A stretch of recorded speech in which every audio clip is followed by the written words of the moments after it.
A hero is only as good as his villain. This phrase reigns true across all franchises. Spider-Man and Green Goblin, the Joker and Batman, Luke Skywalker and Darth Vader. Now imagine a world, universe, and even a multiverse almost overflowing with heroes, mutants, and even monsters. Now, what kind of villain could contain so much forces of good? What being could be so worthy of such foes? Well, they can be described in one word, used from writer to generation, condemning all who oppose him to certain destruction or death. Doom. But how can one man threaten the Fantastic Four, X-Men, and even the Avengers all at one time period? Well, to figure that out, we need to know who Doom is. So without further ado, let's get started. Oh, that opening was so cringy. But anyways, Doom. Victor Von Doom. Let me tell you, Victor Von Doom, aka Dr. Doom, can solo almost every franchise. And I know you probably think that's not true, but let me tell you, this guy has defeated the Avengers, the X-Men, and even the Fantastic Four.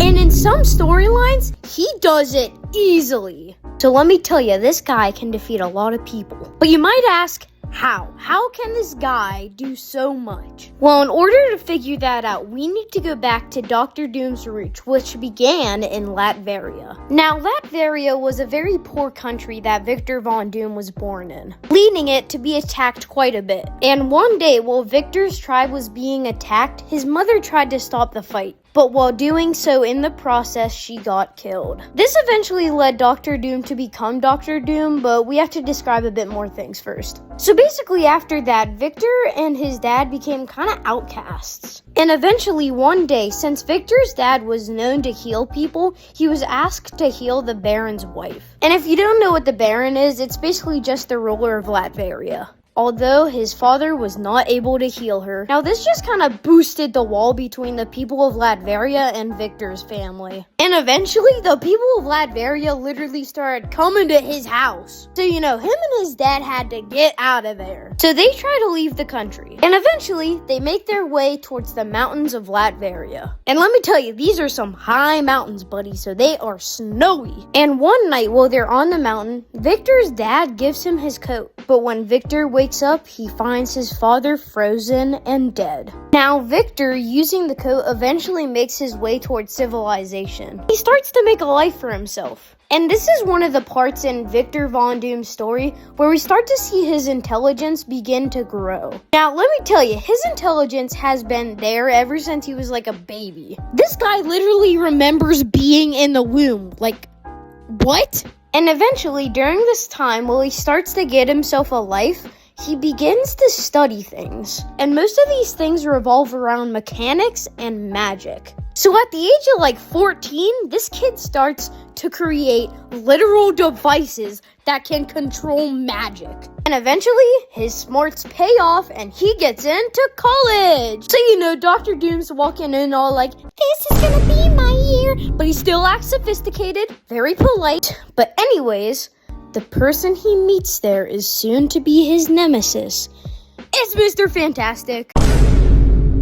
Except at this point, he likes to be called Reed Richards.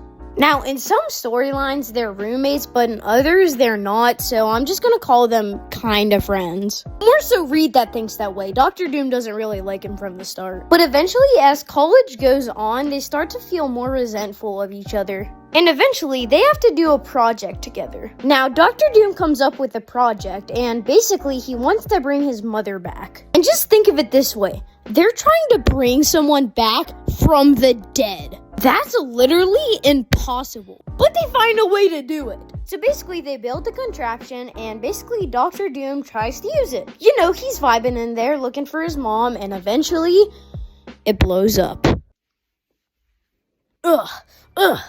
Dr. Doom wakes up. He stands up, looking at all the destruction, but he eventually finds a mirror and looks at himself in horror. So basically, his face is scarred to the brink of extinction. Let me tell you, it is not pretty. There's like one comic panel in the comics that actually show his face. I'll put it up if I can find it, but yeah, that looks pretty bad. Basically, this changes him. He looks around and doesn't find Reed, and this helps that rivalry to grow into enemies. But eventually, Dr. Doom, after seeing his face, eventually realizes that he's tired of all the science. He's gonna start not focusing so much on machines and work on his magic. Not saying that he stops focusing on machines, he still builds stuff. But eventually, he does what Doctor Strange did in the comics. He works his way and eventually finds himself working with monks. They teach him magic and he starts to study more and more and more. And eventually, after 5 years, he hears it for the first time. They say that they'll work for him and they crown him king. Now, Doom kind of just stays in the area that the monks are in for a while, but eventually, he decides to return to Latveria. Now, keep in mind, during this time, Dr. Doom's around 30. And when he left Latveria, he was around 13. So Dr. Doom hasn't been to his home country in 17 years. But eventually, him and his monks work their way towards the country. Doom finds a little castle there and makes himself at home. Oh yeah, I like this place. I mean, you know what I mean. But anyways, this is around the time where Doom starts constructing his epic armor. I can't get enough. But eventually, Doom figures out that the ruler of Latveria, the Baron that's currently the Baron, isn't that very nice. So basically, he decides to start an uprising. And he starts to brainwash some people of Latveria. Now, this causes a little bit of a mental civil war, if that's what you want to call it. But basically, neighbors are turning against neighbors, and business owners are turning against business owners. It's crazy. But eventually, the first line of action is taken by the Baron's side, and Doom isn't happy about that. So, Doom declares war. A civil war. Yeah, that was kind of cringe. So basically, for a while, the war goes back and forth, but eventually it works its way towards the ruler of Latveria's home, which is a castle. And the Baron knows he can't win this. There are more people on Doom's side. But he doesn't care and decides to send the soldiers down. And keep in mind that Doom has soldiers too, because some of the soldiers on the Baron's side turned against him. And basically, the Baron calls the fire and he wants the war to start, but nobody moves. Everybody just stands there. The Baron realizes that all the soldiers have turned against him, and they start slowly walking towards Doom's side. No!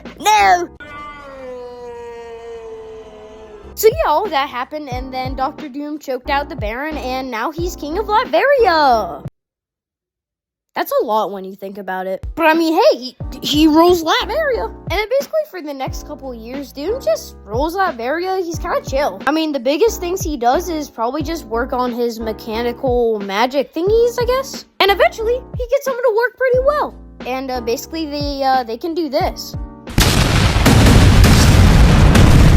So yeah, Doom has powers, he rules Latveria. I mean, what more could he ask for? Until it happens. He sees Reed on a TV one day. Reed Richards. I remembered him. Perhaps we must begin another war. And basically that starts a big rivalry between him and the Fantastic Four, and then it becomes the Avengers, and then the X-Men, and then basically he just becomes one of the big bads of Marvel. But I'll tell you, this guy ain't a bad villain. Ooh, this guy is ice cold. But I mean, yeah, that's the origin of Doom. That's who Dr. Doom is. Whew, that was a long one. Do you guys think it was worth the wait? Probably not. But oh man, I'm back. Maybe I'll start making longer videos. Probably not, but I don't know. Alright then, well, I guess that finishes it. Hope you guys enjoyed this video. Jesus is King, and have a great day, and I'll see y'all in the next one.